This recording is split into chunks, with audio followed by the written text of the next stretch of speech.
श्रीराम समर्थ. नित्यनेम म्हणजे काय? नित्यनेम म्हणजे काय? नित्याचा जो नियम तो खरा नित्यनेम. नित्य कोण? जो कधीही बदलत नाही तो. याचा अर्थ जो पूर्ण शाश्वत आहे तोच खरा नित्य होय. आणि म्हणून नित्य म्हणजे भगवंत समजावा. त्याचा नियम करायचा म्हणजे काय करायचे? नियम करणे याचा अर्थ नियमन करणे, निग्रह करणे, वश करून घेणे, स्वाधीन ठेवणे हा होय. आपले मन भगवंताच्या स्वाधीन करणे, त्याच्या ठिकाणी ते नेहमी ठेवणे याचे नाव नित्य नियम होय. आजच्या आपल्या मनाच्या अवस्थेमध्ये ते सर्वस्वी भगवंताच्या स्वाधीन करता येत नाही.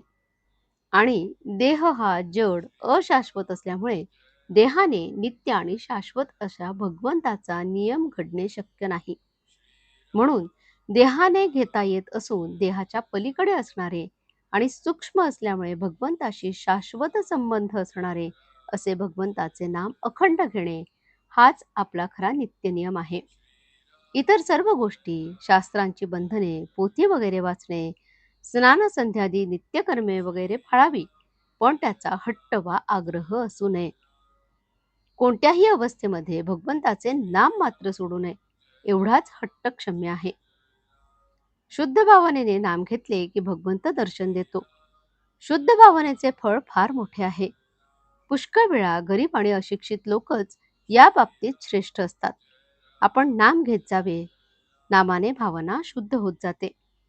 खरे म्हणजे मनुष्याला जिवंत राहण्यासाठी हवेची जितकी जरुरी आहे तितकीच किंबहुना त्याहूनही जास्त जरुरी परमार्थामध्ये भगवंताच्या नामाची आहे.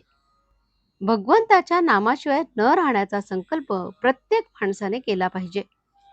भगवंत हट्टाने किंवा उगीच केलेल्या कष्टाने साध्य होत नाही. तो एका प्रेमाने वश होतो. प्रेमामध्ये हट्ट आणि कष्ट झाले तरी शोभतात आणि हिताचे होतात. आपण भक्तांचे प्रेम न पाहता त्यांचा हट्ट आणि कष्ट तेवढे बघतो.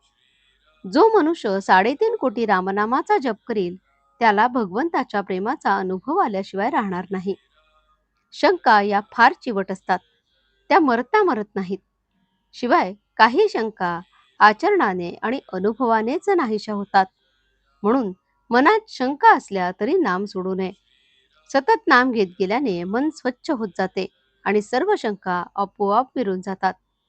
लंकेमध्ये रावणाच्या बंदिवासात अशोकवनात सीता असताना तिच्या सान्निध्याच्या प्रभावामुळे तिथली झाडे, पक्षी, दगड या सर्वांना रामनामाचे प्रेम लागले होते असे वर्णन आहे. रामनामाचे प्रेम आणि भगवंताचे प्रेम हे दोन्ही एकच आहेत. नामात शेवटचा श्वास गेला पाहिजे यातच जीवनाचे सर्वस्व आहे. आजचे बोधवचन. ध्रुवासारखे नामावर निष्ठा पाहिजे. प्रत्यक्ष भगवंत समोर आले तरी त्याने नाम सोडले नाही. जानकी जीवन स्मरण. जय जय राम. श्रीराम समर्थ.